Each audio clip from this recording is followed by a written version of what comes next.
एक शख्स का नाम डॉक्टर ईसा मरज़ूकी था। शाम का रहने वाला ईसा पेशे के एतबार से तबीब था और दमिश्क के एक अस्पताल में काम करता था। अचानक इसकी तबीयत खराब हो गई और इसको अस्पताल में दाखिल करा दिया गया। चेकअप के दौरान मालूम हुआ कि इसे कैंसर का मूजी मर्ज लग चुका है। इसके साथ ही डॉक्टरों ने इलाज शुरू किया और डॉक्टरों की एक टीम ने इसके केस पर पूरी तवज्जो दी। इसकी तभी रिपोर्टें इनके सामने थीं। मर्ज मुसलसल बढ़ता जा रहा था। बोर्ड की राय के मुताबिक वो महज चंद हफ्तों का मेहमान था। डॉक्टर ईसा खुद नौजवान था, इसकी अभी शादी भी नहीं हुई थी, ताहम मंगनी हो चुकी थी।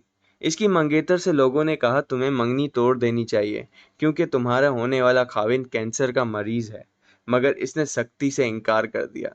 इधर डॉक्टर ईसा ने नबी करीम सल्लल्लाहु अलैहि वसल्लम की हदीस पढ़ रखी थी कि अपने मरीजों का इलाज सदके से करो। एक दिन वो मायूसी के आलम में बैठा था कि इसे अचानक मज़कूरा हदीस याद आ गई। वो इसके अल्फाज पर गौर करता रहा, सोचता रहा, फिर अचानक उसने सर हिलाया और बोला, क्या ये हदीस सही है? अगर सही है तो फिर मुझे अपने मर्ज का इलाज सदके के ज़रिए ही करना चाहिए, क्योंकि दुनियावी इलाज बहुत कर चुका और बहुत हो चुका। इसको एक ऐसे घराने का इल्म था जिसका सरबराह वफात पा चुका था और वो नहायत किस्म परसी की ज़िंदगी गुजार रहे थे। बीमारी के दौरान इसकी जमाशुदा पूंजी भी खर्च हो चुकी थी। ताहम जो मामूली रकम मौजूद थी, इसने अपने एक करीबी दोस्त की वसातत से इसके घराने को अरसाल कर दी और इन पर सारे किस्से को वाज़े कर दिया कि वो इस सदक़े के ज़रिए अपने मर्ज़ का इलाज करना चाहता है, लिहाजा मरीज़ के लिए शिफा की दुआ करें। चुनाचा अल्लाह के रसूल सल्लल्लाहु अलैहि वसल्लम की हदीस सच साबित हुई और वो बीमार तंदुरुस्त हो गया।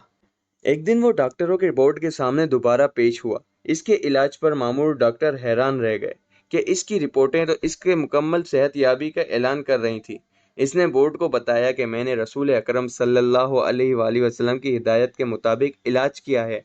वो अब मुकम्मल तौर पर तंदुरुस्त था। इसने डॉक्टरों को बताया कि बिलाशुबा मैं तकदीर पर यकीन रखता हूँ और इसका ये भी मफहूम नहीं कि ज़ाहिरी असबाब इख्तियार ना किए जाएं और डॉक्टरों से बीमारी की सूरत में रुजू ना किया जाए, मगर हदीस रसूल सल्लल्लाहु अलैहि वसल्लम दुरुस्त है। बिलाशुबा एक ऐसी ज़ात मौजूद है जो बगैर किसी दवा के भी बीमारों को सेहत अता करती है। मुझे उम्मीद है आपको ये किस्सा बहुत पसंद आया होगा। आप मेरे चैनल को सब्सक्राइब कर दीजिएगा और मुझे दुआओं में याद रखिएगा। अल्लाह हाफिज़।